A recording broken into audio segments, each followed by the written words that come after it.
Kasih karunia dan damai sejahtera dari Tuhan Allah Bapa kita dan dari anaknya Tuhan Yesus Kristus menyertaimu. Amin. Bapak, Ibu, dan Saudara yang dikasihi oleh Tuhan Yesus Kristus, renungan hari yang untuk kita pada hari ini, Senin 14 September 2020, tertulis pada kitab Kejadian pasal 18 ayat 32, demikian bunyinya. Katanya, janganlah kiranya Tuhan murka kalau aku berkata lagi sekali ini saja. Sekiranya 10 didapati di sana, firman-Nya, aku tidak akan memusnahkannya karena yang 10 itu. Salam sejahtera dalam nama Tuhan kita Yesus Kristus. Kisah dalam perikop ini adalah dua syafaat Abraham kepada Tuhan untuk keselamatan Sodom. Setelah rencana murka Tuhan atas kota itu akan ditimpakan karena kejahatan dan kebejatan moral penduduk kota Sodom. Abraham tentu terkejut dan prihatin karena di kota itu berdiam juga kerabatnya Lot.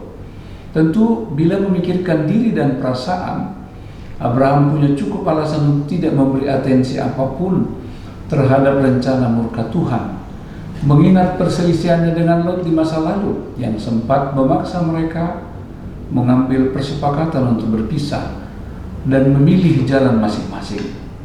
Namun karena kasih yang masih ada dalam dirinya, Abraham justru terpanggil menyampaikan doa syafaat kepada Tuhan.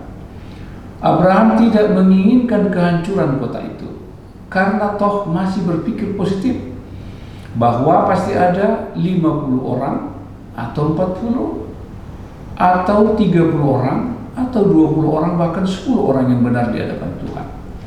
Di sini Abraham memberanikan diri dan mempertaruhkan integritasnya untuk memulai suatu dialog dengan Tuhan sebentuk negosiasi. Dan ternyata Tuhan kita itu adalah Tuhan yang mau diajak, bersedia mendengar, tak menutupi hati untuk mempercepatkan segala pertimbangan-pertimbangan dan maksud atas keputusannya. Hal itu dapat kita lihat dari kisah dua syafaat Abraham ini.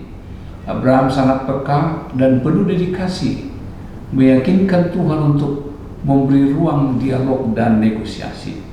Bahkan pada ayat renungan ini Allah menyatakan, 10 saja didapati di sana, aku tidak akan memusnahkannya. Bapak, Ibu, dan Saudara yang dikasihi Tuhan Yesus, renungan ini sungguh-sungguh membuka suatu perspektif rohani yang sungguh-sungguh menggugah dan membuka hati kita melihat kebaikan dan keterbukaan Allah, melihat kenyataan hidup kita manusia, bahwa di tengah-tengah suatu kekurangan, keterbatasan, dan dosa-dosa yang kita sering lakukan, Allah masih melihat ruang pertobatan, kemungkinan baru dalam hidup manusia. Allah itu ternyata bukan Allah yang menyombongkan diri dengan hak, otoritas, dan keputusan mutlaknya. Bahkan Dia begitu terbuka, begitu murah hati, begitu dialogis dan bersahabat untuk diajak bernegosiasi untuk sesuatu yang dimaksudkan baik. Apa yang Abraham tampilkan menjadi sebuah tanda bahwa Allah sungguh-sungguh Allah yang membuka hati dan perasaan dan mendengar dengan baik setiap upaya dan keinginan kita untuk memperbaiki keadaan bila masih mungkin memberi kebaikan bagi kehidupan kita. Dari cerita ini kita boleh belajar Allah yang Maha Murah dan Rahmani itu mengajarkan kepada kita supaya kita selalu memberi ruang hati kita untuk melihat kebaikan yang masih tersisa bahkan di tengah-tengah maraknya kejahatan manusia. Kita masih dapat berharap bahwa ada orang benar, ada hati yang masih berjuang untuk kebaikan. Yang acap terjadi, sering semua hal langsung digeneralisir. Pokoknya semua jahat, pokoknya semua tak benar, pokoknya semua brengsek. Itulah yang menutup ruang untuk kita dapat memulihkan, kita dapat berbicara dan bernegosiasi, membawa pada pintu perubahan. Nats hari ini semoga menjadi renungan yang akan selalu mengingatkan kita bahwa hidup kita harus selalu bersandar pada kasih Allah dan bersedia untuk membuka ruang, mengundang keterlibatan Allah supaya kita boleh menjauhkan dan menghindari segala kehancuran dari kehidupan kita.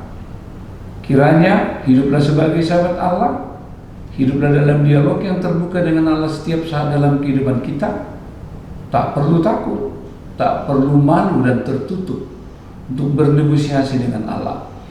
Sebab Allah adalah sahabat yang bersedia mendengar dan memperhatikan apa yang kita rindukan sesuai dengan maksud hati Tuhan. Amin. Marilah kita berdoa. Ya Allah Bapa di surga, terima kasih untuk kebaikan, cinta kasih-Mu. Terima kasih untuk segala rahmat-Mu bagi umat-Mu, terutama untuk hamba-Mu Abraham yang menaikkan 2 syafaat untuk keselamatan kerabatnya, keselamatan kota bila masih ada yang tersisa orang-orang benar. Ini menjadi sebuah pelajaran iman bagi kami, supaya kami bersyafaat bahkan untuk orang-orang yang kami anggap telah melakukan kejahatan, melakukan kesalahan. Kami berharap bahwa Tuhan akan masih mengubah hati mereka untuk kembali kepada Tuhan. Biarlah dengan kemurahan Allah kami boleh menyerahkan seluruh orang-orang yang membenci, yang tidak mengasihi, yang melakukan kejahatan, supaya mereka kembali kepada Tuhan. Terima kasih Tuhan untuk sabda-Mu di pagi hari ini yang boleh mengingatkan kami supaya kami hidup dengan rendah hati.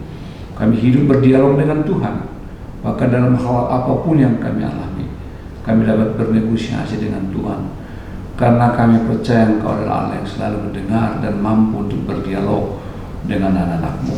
Terima kasih Tuhan, biarlah dengan kuat kuasa-Mu kami mengawali hari ini, dan kami percaya Tuhan akan menyertai kami. Terima kasih Tuhan untuk segala berkat-Mu, sertailah kami sepanjang hari ini. Dalam Kristus Yesus kami berdoa dan bersyukur. Amin. Anugerah Tuhan kita Yesus Kristus, kasih setia Allah Bapa dan persekutuan dengan Roh Kudus menyertai-Mu hari ini sampai selama-lamanya. Amin.